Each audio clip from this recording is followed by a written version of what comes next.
Hallelujah hallelujah. மீண்டுமாக இந்த online சர்வீஸ்ல சந்திப்பதில் நாங்கள் மகிழ்ச்சி அடைகிறோம். फिर से एक बार आपसे इस ऑनलाइन सर्विस के द्वारा मिलने में हम आनंदित होते இந்த हैं। ஆராதனையை தொடங்கும் விதமாக நம்ம ஒரு சிறிய ஜெபத்தை எடுக்கலாம். इस आराधना को शुरू करने से पहले हम एक छोटी प्रार्थना को करेंगे। அன்பின் ஆண்டவரே உம்மை நன்றியோடு துதிக்கிறோம், ஸ்தோத்திரிக்கிறோம். प्रिय परमेश्वर, आपको धन्यवाद करते हैं। ஏசப்பா ஆண்டவரே, இந்த ஆராதனையில நீங்க பிரியப்படுங்க ராஜா. यीशु मसीह, हमारी आराधना से आप प्रिय हों। நாங்க கேட்கிற தேவ செய்தியில நீங்க எங்களோடு பேசுங்க. हम जो प्रचार सुनते हैं उसमें आप हमसे बात कीजिए। அனைத்தும் கரங்கள் ஒப்பு கொடுக்கிறோம். हर एक कार्य को आपके हाथों में सौंपते இயேசுவின் हैं। நாமத்தில் ஜெபிக்கிறோம் ஜீவனுள்ள நல்ல பிதாவே. यीशु मसीह के नाम से प्रार्थना मांगते हैं। ஆமென். आमेन। हालेलुया. हालेलुया। நம்ம இந்த ஆராதனையை தொடங்கும் விதமாக ஒரு பாடலை பாடலாம். इस आराधना को शुरू करने से हम एक गीत तो गाते हैं।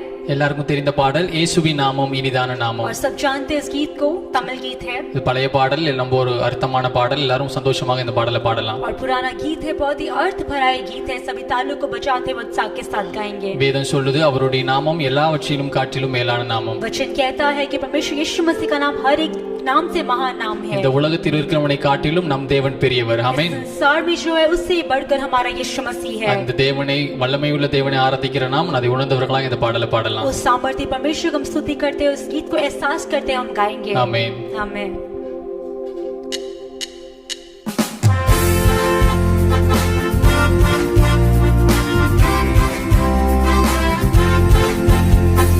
இயேசுவின் நாமம் இனிதான நாமம், இணையில்ல நாமம், இன்ப நாமம். எங்கள் இயேசுவின் நாமம் இனிதான நாமம், இணையில்ல நாமம், இன்ப நாமம்.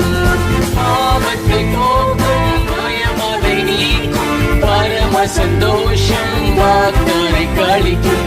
பாவத்தை போக்கும், பயமதை நீக்கும், பரம சந்தோஷம் வாக்தரை. இயேசுவின் நாமம் இனிதான நாமம், இணையில்ல நாமம், இன்ப நாமம். எங்கள் இயேசுவின் நாமம் இனிதான நாமம், இணையில்ல நாமம், இன்ப. வானிலும் பூவிலும், வானிலும் பூவிலும் மேலான நாமம், வானாதி வானவர் இயேசுவின் நாமம்.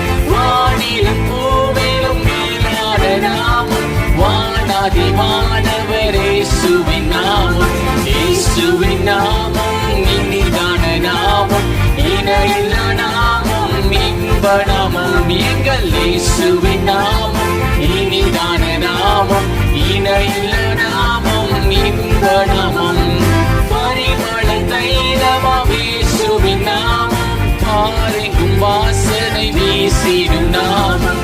பரிமள தைலமாம் இயேசுவின் நாமம், பாரெங்கும் வாசனை வீசிடும் நாமம். இயேசுவின் நாமம் இனிதான நாமம், இணையில்ல நாமம், இன்ப நாமம்.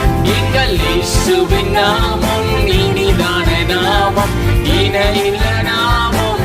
இயேசுவின் நாமம், இயேசுவின் நாமம் இனிதான நாமம், இணையில்ல நாமம், இன்ப நாமம். எங்கள் இயேசுவின் நாமம் இனிதான நாமம், இணையில்ல நாமம், இன்ப நாமம். हालेलुया। हालेलुया। அடுத்ததாக நம்ம ஒரு ஹிந்தி பாடலை பாடலாம். एक और हिंदी गीत तो गाएंगे। நம்ம எல்லாருக்கும் தெரிந்த பாடல் இயேசு ने हमें छुड़ाया है என்ற பாடலை பாடலாம். इस गीत तो गाएंगे जो कहता है यीशु ने हमें छुड़ाया है। இந்த பாடலை ஆண்டவருக்கு மகிமைப்படுத்துற விதமாக நம்ம அந்த பாடலை பாடலாம். इस गीत को हम परमेश्वर को महिमा देते हुए इस गीत तो गाएंगे। आमेन। आमेन। எல்லாரும் கரங்களை தட்டி பாடலாம். வீட்டில் இருக்கிறவங்க सभी तालियों को बजाते हुए उत्साह के साथ गाएंगे।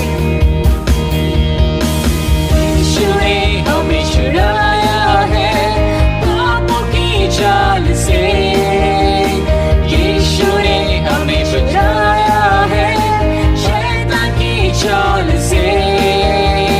यीशु ने हमें छुड़ाया है पापों की जाल से, यीशु ने हमें बचाया है शैतान की जाल से. तो गाओ हालेलुया, तो गाओ हालेलुया, तो गाओ हालेलुया, तो गाओ हालेलुया, तो गाओ हालेलुया, हालेलुया, तो गाओ हालेलुया.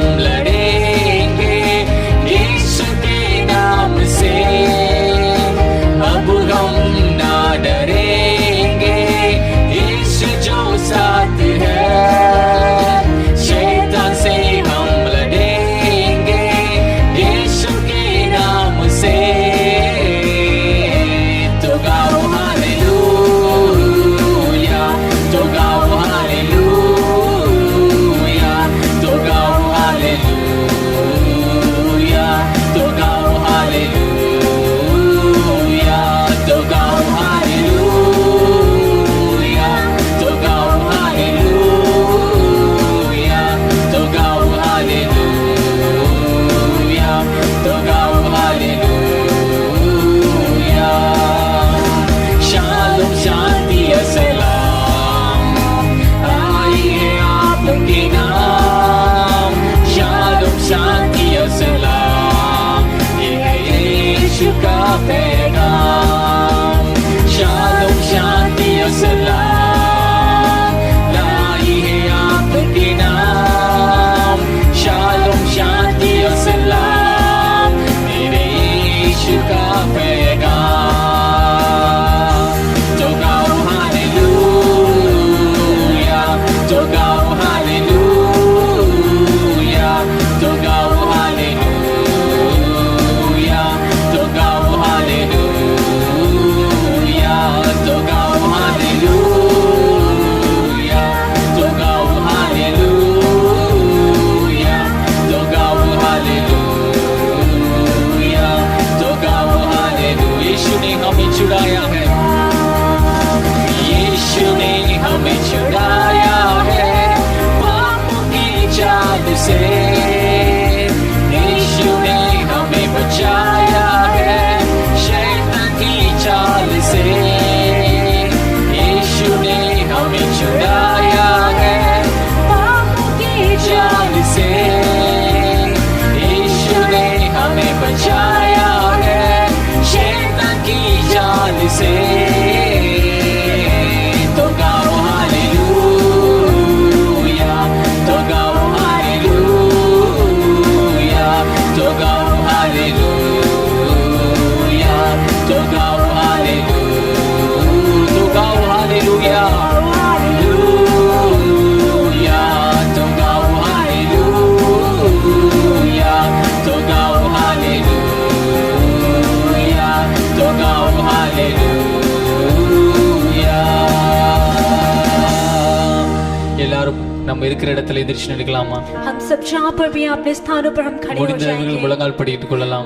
जिनसे भी हो सकता है सभी घुटनों में आ जाए। நம்ம ஆண்டவரை ஆராதிக்கலாமா? हम सभी परमेश्वर की आराधना को அந்த करेंगे। உண்மை உள்ள தேவனை நம்ம ஆராதிக்கலாமா? उस सच्चे परमेश्वर की हम आराधना இந்த உலகில் करेंगे। இருக்கிற மனிதர்களை நம்மளை கைவிட்டாலும் நம்மளை நேசிக்கிற தேவன் நம்முடைய தேவன்। इस संसार के लोग हमारा हाथ छोड़ दे तो भी हमारा परमेश्वर हमसे प्रेम करने वाला परमेश्वर இந்த है। காலை வேளையில நம்ம நறுங்குண்ட இதயத்தோடு நம்ம ஆண்டவரை துதிக்கலாமா? इस सुबह के समय हम परमेश्वर को एक टूटे हुए हृदय के साथ हम उसकी आराधना करेंगे। எந்த சூழ்நிலை வந்தாலும் இயேசுவே நான் உம்மை துதிப்பேன் என்று சொல்லலாமா? हम बोलेंगे परमेश्वर हर एक परिस्थिति में मैं आपकी स्तुति करूंगा। உயர்வோ தாழ்வோ மரணமோ ஜீவனோ இயேசுவே நீங்க மாத்திரம் என்று சொல்லி இந்த காலை வேளையில அவரை வரவேற்கலாமா? हम इस सुबह के समय परमेश्वर से ये कहकर उसको बुलाएंगे कि परमेश्वर चाहे ऊंचाई हो चाहे नीच हो चाहे मृत्यु हो चाहे जीवन हो हर समय में आपकी स्तुति உமக்கு நாங்க करूंगा। மகிமை செலுத்துகிறோம் ஆவியானவரே। आपकी हम महिमा எங்க करते हैं மத்தியில पिता। நீங்க அசைவாடுங்க ராஜா। हमारी परमेश्वर सम्मुख में आप मंडराइए। எங்களை தகுதிப்படுத்துங்க ஆவியானவரே என்று சொல்லி परमेश्वर आप கேட்கலாமா? हमें योग्य बनाइए। உமக்கு நன்றி செலுத்துகிறோம் आपकी ஆவியானவரே। स्तुति करते हैं परमेश्वर। வேதம் சொல்லுகிறது, யோபு வசனம் சொல்லுது, अय्यूब में वचन कहता है, அவரை நீ கொன்று போட்டாலும் அவர் மேல் நம்பிக்கையா இருப்பேன் என்று யோபு சொல்லுகிறார்। अय्यूब कहता है कि अगर वो मुझे मार भी डाले तो भी मैं उससे प्रेम करूंगा। நம்ம இந்த காலை வேளையில அப்படி இருக்கிறோமா? इस सुबह के समय में क्या हम ऐसे हैं? இயேசுவே எந்த பிரச்சனை வந்தாலும் மழை போல துன்பங்கள் வந்தாலும் இயேசப்பா உன் மேல நான் நம்பிக்கையா இருக்கேன் என்று சொல்ல முடியுமா क्या நம்மளால? हम ये कह सकते हैं परमेश्वर कुछ भी हो जाए चाहे पहाड़ के समान परेशानियां आ जाए तो भी मैं आपसे प्रेम இயேசுவே करूंगा। யோபுவை போல என்ன மாற்றுங்க என்று சொல்லி கேட்கலாம் அந்த हम காலை सभी வேளையில। बोलेंगे परमेश्वर सुबह के समय में अय्यूब के समान मुझे बदलिए। எங்களை தகுதிப்படுத்துங்க ஆவியானவரே। परमेश्वर हमें योग्य உம்மை बनाइए। நாங்கள் துதிக்கிறோம் आपकी ஆவியானவரே। स्तुति करते हैं पिता। तेरी स्तुति मैं करूं, आराधना करूं दिल से எல்லாரும் உள்ளத்தின் ஆழத்தில் இருந்து तेरी स्तुति मैं करूं, आराधना करूं दिल से तेरी स्तुति मैं करूं, तेरी स्तुति मैं करूं, आराधना करूं दिल से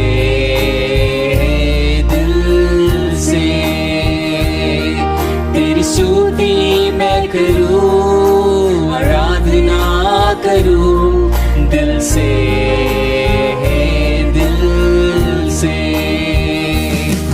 मेरी सांसों में तेरा नाम रहे, मेरी सांसों में तेरा नाम रहे। हे प्रभु तू ही तू, तेरी स्तुति मैं करूं, आराधना करूं दिल से। எல்லாரும் உள்ளத்தின் ஆழத்திலிருந்து இயேசுவே என் இதயத்தின் முழு இதயத்தோடு நான் உம்மை துதிப்பேன். तेरी स्तुति मैं करूं, உம்மை மாத்திரமே நாங்கள் ஆராதிப்போம் ஆவியானவரே। दिल से जहाँ मेरी नजर जाए वहाँ तेरी स्तुति हो। எந்த இடத்தில் உம்மை துதிப்பேன்,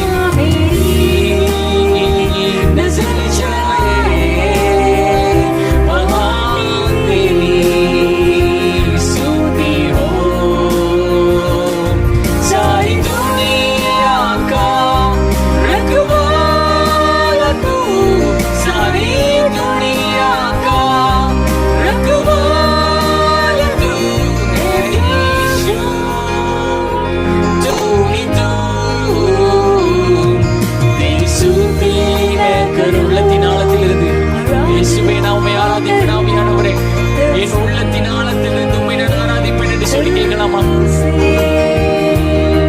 तेरी स्तुति मैं करूं, आराधना करूं दिल से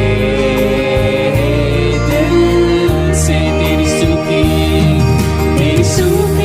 मैं करूं, आराधना करूं दिल से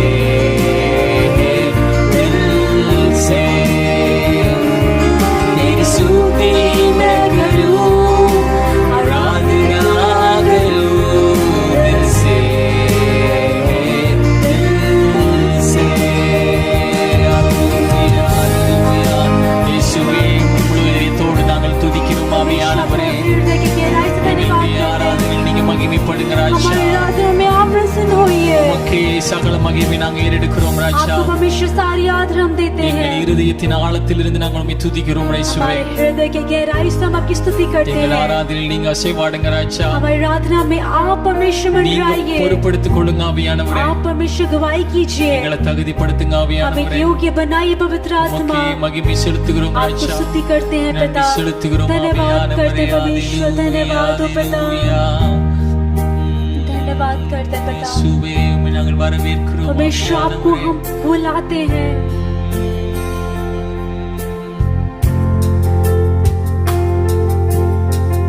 எல்லாமே முடிந்ததென்று என்னை பார்த்து இகழ்ந்தது, இனி என்றும் எழும்புவதில்லை என்று சொல்லி நகைத்தனர்।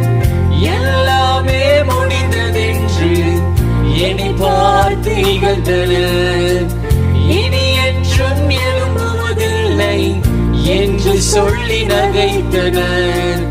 ஆனாலும் நீங்கள் என்னை கண்ட விதம் பெரியது, என் உயர்வின் பெருமை எல்லாம் ஒருவருக்குரியதே। ஆனாலும் நீங்கள் என்னை கண்ட விதம் பெரியது, என் உயர்வின் பெருமை எல்லாம் ஒருவருக்குரியதே। எல்லாரோ நீர் மட்டும் பெருகணும் இயேசுவே, நீர் மட்டும் பெருகணும், நீர் மட்டும் பெருகணும், நீர் மட்டும் இயேசுவே, நீர் மட்டும் பெருகும்। நீங்க மாத்திரம் பெருகணும் ஆவியானவரே, உம்முடைய நாமத்தை நாங்கள் உயர்த்துகிறோம் ஆவியானவரே। நீர் மட்டும் பெருகணும், நீங்க மட்டும் இயேசுவே। உடைக்கப்பட்ட பாத்திரமானே, உடைக்கப்பட்ட பாத்திரமானே, உபயோகமற்றிருந்தேன், ஒன்றுக்கும் உதவுவதில்லை என்று சொல்லி ஒதுக்கப்பட்டேன்।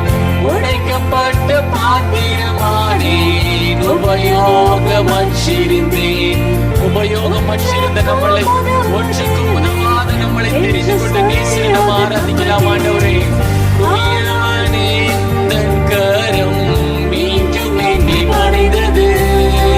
விழுந்து போன இடங்களில் எல்லாம் என் தலையை உயர்த்தியதே. உயரமான எந்தன் கரம் மீண்டும் என்னை வணைந்தது. விழுந்து போன இடங்களில் எல்லாம் என் தலையை உயர்த்தியதே. நீர் மட்டும் பெருகணும். நீங்க மாத்திரம் இயேசுவே, உம்முடைய நாமம் மாத்திரம் பெருகணும் ஆவியானவரே. நீங்க உயரணும், நாங்க சிறுகணும் ஆவியானவரே. நீங்க பெருகணும், நாங்க தாழணும் ஆவியானவரே. ஓ நீர் மட்டும் பெருகணும் இயேசுவே. நீர் மட்டும் பெருகணும். நீர் மட்டும் பெருகணும். நீங்க மட்டும் இயேசுவே. நீர் மட்டும் பெருகணும். நீர் மட்டும் பெருகணும். நீர் மட்டும் பெருகணும். நீங்க மட்டும் இயேசுவே. ஆவியானவரே, உம்மை வரவேற்கிறோம் இயேசுவே. உம்மை நாங்கள் மகிமை செலுத்துகிறோம். நீங்க மாத்திரம் மகிமைப்படுங்க ராஜா. நீங்க மாத்திரம் மகிமைப்படுங்க ஆவியானவரே. நீர் மாத்திரம் பெருகணும் ஆவியானவரே. நீர் மாத்திரம் பெருகணும் இயேசுவே. இந்த சரணத்தை உணர்ந்தவர்களாய் கடைசியாக நீர் மாத்திரம் பெருகணும் என்ற வரிகளை உணர்ந்தவர்களாய் பாடலாமா? हम फिर से एक बार गाएंगे। நீர் மட்டும் பெருகணும். நீர் மட்டும் பெருகணும். நீர் மட்டும் பெருகணும். நீர் மட்டும் இயேசுவே. நீர் மட்டும் இயேசுவே. உம்முடைய நாமத்தை நாங்கள் உயர்த்துகிறோம் ஆவியானவரே. அந்த வல்லமையுள்ள நாமத்தை நாங்கள் உயர்த்துகிறோம் ஆவியானவரே. நீர் மட்டும் இயேசுவே. இயேசுவே என் ராஜனே, இப்ப நாங்கள் மகிமைப்படுத்துகிறோம் ஆவியானவரே. உம் நாமம் மாத்திரம் மகிமைப்படணும். உம் நாமம் மாத்திரம் மகிமைப்படுவதாக இயேசுவே. உமக்கே மகிமை கனப்புகள் எல்லாம் ஏறெடுக்கிறோம். ஹல்லேலூயா. உம்மை துதிக்கிறோம் இயேசுவே. பெருகணும். நீங்க மட்டும் இயேசுவே. ஹல்லேலூயா. உம்மை நாங்கள் மகிமை செலுத்துகிறோம். கடலை எடுக்கிறோம் ஆவியானவரே. உமக்கே மகிமை செலுத்துகிறோம் ஆவியானவரே. எங்கள் ஆராதனையில் பிரியப்பட்டதற்காக ஸ்தோத்திரம் ராஜா. प्रिय हुए इसको धन्यवाद करते हैं। மீதியான வேலையை பொறுப்படுத்திக் கொள்ளுங்க ஆவியானவரே. बाकी सभी कार्य को परमेश्वर आप अगुवाई कीजिए। அனைத்தும் கரங்கள் ஒப்பு கொடுக்கிறோம். हर एक कार्य को आपके हाथों में सौंपते சகல हैं। மகிமை கனம் புகழ் எல்லாம் உமக்கே எடுக்கிறோம். सारी महिमा आदर आपको देते हैं। நசரேயனாகிய இயேசுவின் நாமத்தில் ஜெபிக்கிறோம் ஜீவனுள்ள நல்ல பிதாவே. यीशु मसीह के नाम से मांगते हैं पिता। ஆமென். आमीन। आमीन।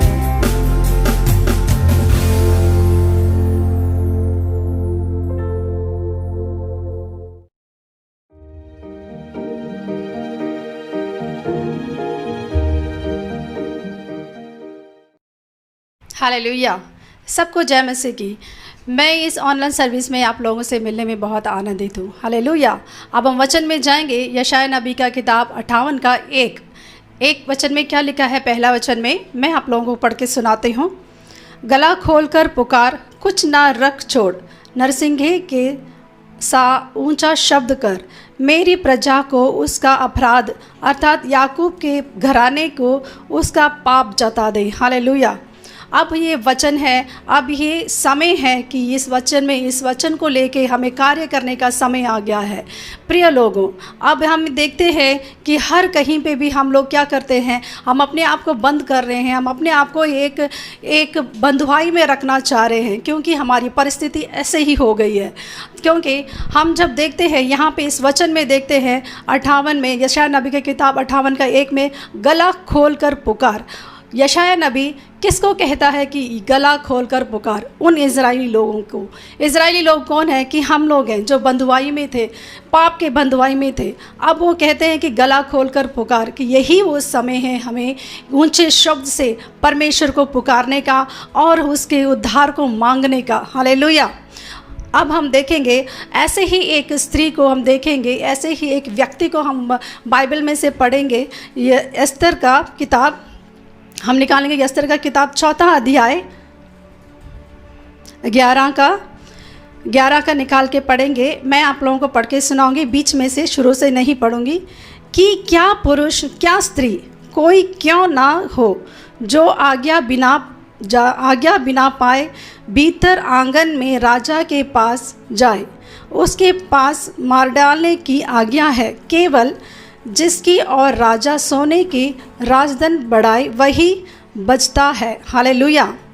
यहाँ पे एस्तर रानी कहती है कि राजा के डर से कि मैं उसके भीतर आंगन में नहीं जा सकती, क्योंकि राजा की ये एक आज्ञा है कि उसकी आज्ञा के अनुसार ही करना है करके। हालेलुया। वो ऐसा एक रूल्स बना दिया है कि उसकी आज्ञा के द्वारा ही, उसकी आज्ञा के बगैर जाने वाले को घात किया जाएगा, मार डाल दिया जाएगा। हालेलुया। अब यहाँ पे रानी का भय को हम देखते हैं, एस्तर रानी का भय। यहाँ पे हम देखते हैं एस्तर रानी किस तरीके से भयभीत होती है राजा की उस बात को लेकर। अगर हम देखेंगे कि राजा वो एस्तर रानी का पीछे की कहानी, वो किस प्रकार राजमहल में आई गई है करके, वो किस प्रकार आई है, क्यों आई है करके आप लोग एस्तर रानी की किताब में आप लोगों ने सब लोगों ने पढ़ा होगा। पर अब हम यहाँ पे देखते हैं कि अब वो रानी बन चुकी है। रानी बनने के बाद वो कहती है कि मैं राजा के आज्ञा के बगैर मैं नहीं जा सकती। तो राजा के बगैर आज्ञा ना जाने के कारण उसको मार डालने का या उसको मरने का डर होता है। वही डर आज हमारे बीच में, हमारे मन में, हमारे दिमाग में एक डर बनकर एक जहन में हमारे बस गया है कि इसलिए कि अगर हम बाहर जाएंगे, अगर हम कुछ करेंगे तो हमारे लिए क्या हो जाएगा, हम एक उस बीमारी के कारण बीमारी हमारे अंदर आ सकती है, या फिर हमारा कुछ नुकसान हो जाएगा करके हमारे अंदर एक डर सा आ गया है। वही डर यहाँ पे हम देखते हैं। पर एस्तर रानी वो भूल गई है कि वो किस लिए वो राजमहल में लाई गई है करके। वो राजमहल में इसलिए लाई गई है। हम आगे की वचन को पढ़ेंगे, एस्तर का किताब। यहाँ पे उसमें लिखा है, मुर्दगाई को कहला बेचती है 13 वचन में, यहाँ पे 4 का 13, एस्तर का किताब 4 का 13 में, तब मुर्दगाई ने एस्तर के पास यह कहला भेजा, तो मन ही मन यह विचार ना कर कि मैं ही राजभवन में रहने के कारण और सब यहूदियों में से बची रहूँगी। मुर्दगाई ये कहता है कि तू ये ना सोच तू राजभवन में है इसलिए तू बच जाएगी करके। हम लोग भी इस प्रकार सोचते हैं कि आज हमारे पास कुछ धन है, कुछ पैसा है, कुछ बैंक बैलेंस है, इसलिए आज इस कठिन दिन में हम लोग क्या कर सकते हैं, आराम से रह सकते हैं करके हम ये सोचते हैं। पर यहाँ पे मुर्दगाई जो है एस्तर रानी को कहता है कि तुम अपनी मन ही मन में ये ना सोचो कि तुम राजभवन में हो कि तुम बच जाओगे करके। आगे हम देखेंगे 14 वचन में, चुपचाप, क्योंकि जो तू इस समय चुपचाप रहे तो और किसी न किसी उपाय से यहूदियों का छुटकारा और उद्धार हो जाएगा। उद्धार तो परमेश्वर देगा ही, छुटकारा मिलेगा ही यहूदियों को। वैसे ही परमेश्वर के चुने हुए लोगों को उद्धार और छुटकारा कहीं ना कहीं से तो मिल ही जाएगा। पर आज आपके और मेरे बारे में क्या विचार है? परमेश्वर ने हमें क्यों रखा है या इस दिल्ली जैसे जगह में, या कोई से भी शहर में कहीं पे भी आप लोगों को रखा है, या ऊंचे पद में भी रखा है, कोई से भी कार्यस्थल में आपको रखा है, तो ये सोचना ज़रूरी है कि आपको परमेश्वर ने उस जगह पर क्यों रखा है करके। हमें ऐसे ही नहीं, सिर्फ अपने काम करने को सैलरी लेकर जाने के लिए नहीं, सिर्फ अपने काम से मतलब रखने के लिए नहीं। रानी भी यही सोच के आई थी, एस्तर रानी भी राजभवन में ये सोचती हुई आई थी कि मैं सिर्फ रानी बन के राज्य करूँगी करके। पर यहाँ पे कहता है, यहाँ पे मुर्दगाई क्या कहते हैं, परंतु तू अपने 14 वचन में, परंतु तू अपने पिता के घराने समेत नष्ट हो जाएगी अगर तुम चुपचाप रहोगी तो। हालेलुया। हम अब इस वक्त में चुपचाप रहेंगे तो हम नष्ट हो जाएंगे। जैसे मैंने यशायाह नबी का 58 का पढ़वाया पहले आप लोगों से, उसमें क्या लिखा, गला खोल कर चिल्ला, चुपचाप ना रह करके। ये वक्त है प्रियो, ये वक्त है प्रिय भाई बहनों कि हमें चुप नहीं रहना है, हमें क्या करना है, गला खोलकर चिल्लाना है, परमेश्वर को पुकारना है अपने उद्धार के लिए, अपने देश के उद्धार के लिए, अपने लोगों के, अपने हित के लोगों के लिए हमें क्या करना है, उनके लिए चिल्लाना है। किससे? उनसे नहीं, उस परमेश्वर से चिल्लाना है जिसने हमारी सृष्टि करी, जिसने उनकी भी सृष्टि करी है। हालेलुया। यहाँ पे हम देखते हैं अब उसके बाद एस्तर का क्या होगा, क्या जवाब आ रहा है। तब एस्तर ने मुर्दगाय के पास यह कहला भेजा, 15 वचन में, तब एस्तर ने यह मुर्दगाय से यह कहला भेजा, तू जाकर शूशन के सब यहूदियों को इकट्ठा कर और तुम सब मिलकर मेरे निमित्त उपवास करो। एस्तर कहती कि मेरे निमित्त, मेरे लिए तुम उपवास करो और मैं भी तुम्हारे लिए उपवास करूंगी करके वो उपवास के ऊपर परमेश्वर के ऊपर पूरा निर्भर होती है। परमेश्वर उस प्रभु के ऊपर निर्भर होती है। वो यह नहीं कहती कि मैं मुर्दगाय के फैसला और गुस्सा देकर वो यह नहीं कहती है कि मैं जाकर कुछ भी हो, चाहे मुझे मरना भी पड़े, मैं राजा के सामने खड़ी होती हूँ करके हिम्मत नहीं लेकर आती है। वो सबसे पहले हिम्मत जुटाती है उपवास रखने की और प्रार्थना करने की। आज प्रिय भाइयों बहनों, आज हमारे लिए वही ज़रूरत है कि हमें भी क्या करना है, उपवास और प्रार्थना में घुटनों में आकर इंतज़ार करना है परमेश्वर के भवन में। परमेश्वर के भवन कब खुलेगा करके, परमेश्वर का राज्य हमारे जीवन में, हमारे गलियों में और हमारे कलीसियाओं में, हमारे इस देश में कब आएगा करके, और उसके लिए उपवास और रोकर विनती प्रार्थना करना है दिन रात। यहाँ पे एस्तर ने अपने सहेलियों समेत क्या किया, उसने दिन रात ना कुछ खाया ना कुछ पिया, उसने उपवास किया। हालेलुया। और उस उपवास में हम देखते हैं, उस उपवास के कारण उसको वो हिम्मत मिला उस राजा के सामने जाकर खड़ा होने की। हालेलुया। जब उस राजा को उसने मिलना था, तब उसने हिम्मत के साथ, वो हिम्मत प्रभु ने दिया उसको, वो सामर्थ प्रभु ने दिया। और कहाँ से मिली? वो जब उपवास रह के प्रार्थना करके दिन रात परमेश्वर, हे परमेश्वर हम लोगों को और मेरे घराने को छुड़ा ले करके वो जब प्रार्थना करती है, तब उस प्रार्थना से परमेश्वर जो है प्रसन्न होता है और उसको उस प्रसन्न से परमेश्वर उसको सामर्थ देता है। परमेश्वर के सामर्थ को लेकर वो जाकर वो राजा के पास जाकर खड़ी होती है, जिसको किसी की भी परमेश्वर राजा की आज्ञा के बगैर उसके सामने खड़े होने का किसी का भी हिम्मत नहीं है।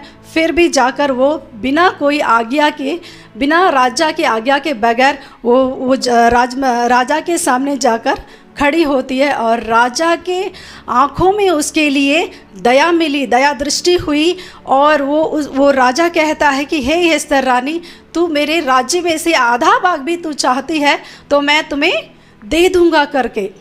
हाँ प्रिय भाइयों बहनों, अगर हम परमेश्वर के सामने अपने आप को अधीन करेंगे, हम अपने आप को झुकाएंगे, अपने सिरों को झुकाएंगे, उपवास करेंगे, प्रार्थना करेंगे, तो परमेश्वर के नज़र में ही नहीं, पूरे लोगों के, हमारे सरकार के सामने भी, उनकी आँखों के सामने भी हमें क्या मिलेगी? दया दृष्टि मिलेगी। हालेलुया।